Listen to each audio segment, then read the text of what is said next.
مسیح نے جو جان دے کے قربانی دی تھی نا، وہ اس دیوار کو گرانا تھا، مگر ہم اپنی زندگیوں سے وہ دیوار گراتے ہی نہیں ہیں. ہماری دعائیں یہاں پر اوپر آسمان تک جاتی ہیں، اوپر ان آسمانوں کو کراس کر کے خدا تک نہیں جاتی، جبکہ یسوع مسیح تو یہاں موجود ہوتا ہے اپنے قدموں پر لگاتا ہے. اس کے باوجود ہماری آواز اتنی ہوتی ہے کہ یسوع مسیح تک نہیں پہنچ پاتی. وہ اپنا تخت ہمارے درمیان لگا کے رکھتا ہے کیونکہ ہماری نیت ایسی نہیں ہوتی، کیونکہ ہماری نیت درست نہیں ہوتی. اگر ہم پہلا یوحنا اس کی پہلے باب کی 9ویں آیت دیکھیں تو اس میں لکھا ہے کہ آپ نے اقرار کرنا ہے. کیا کرنا ہے؟ اقرار کرنا ہے خدا کے وعدوں کا، خدا کے بڑے بڑے عجیب کاموں کا اقرار کرنا ہے. افسیوں 5 باب کی 4 سے 20 آیت میں دیکھیں تو اس میں لکھا ہے کہ تمہاری دعائیں شکر گزاری کے ساتھ پہنچنی چاہیے. ہم شکر گزاری کرتے لیکن اپنے تک کرتے. ہم سیکھ رہے ہیں کہ ہم نے ایسی پاورفل دعا کرنی ہے جو آسمان تک جائے. ہاللیلویا ہاللیلویا ہاللیلویا ہاللیلویا.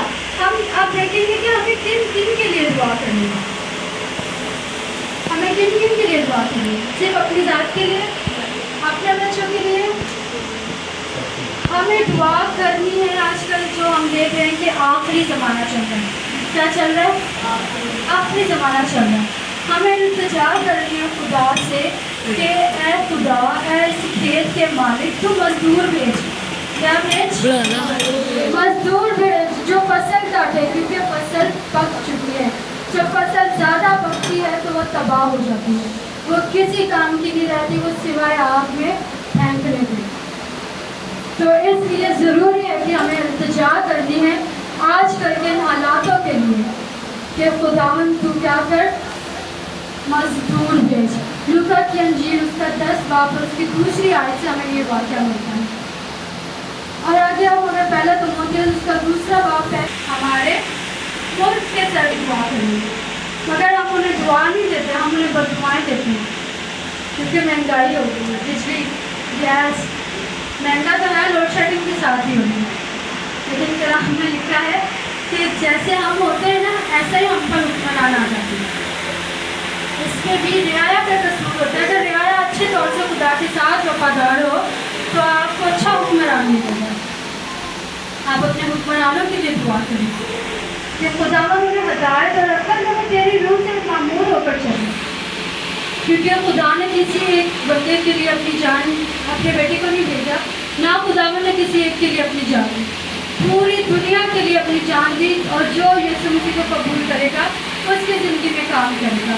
اگر ہم اپنے اعلیٰ حکمران کے لیے دعا کریں گے، ہم اپنے اعلیٰ حکمران کے لیے التجائیں کریں گے تو خدا ہماری سنے گا اور انہیں تبدیل کرے گا. وہ تبدیل ہوں گے، ہمارے ملک کی حالات تبدیل ہوں گے. اگر ہم لوکا 6 باب کی 28 آیت میں دیکھیں تو اس میں یسوع مسیح کہتا ہے کہ اپنے دشمنوں کے لیے دعا کرو. کس کے لیے دعا کرو؟ دشمنوں کے لیے. ہم نہیں کرتے دعا، ہم نہیں کرتے. ہم کیسے بحال ہوں؟ کیسے ہمارے رشتے بحال ہوں؟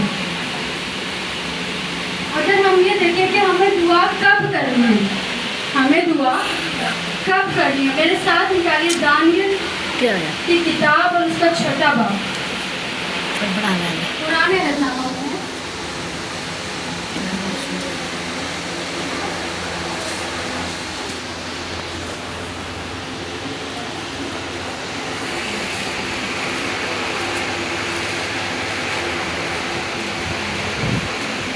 دانیل کی کتاب اور اس کا 6 باب اور ہم اس کی 10ویں آیت دیکھیں گے.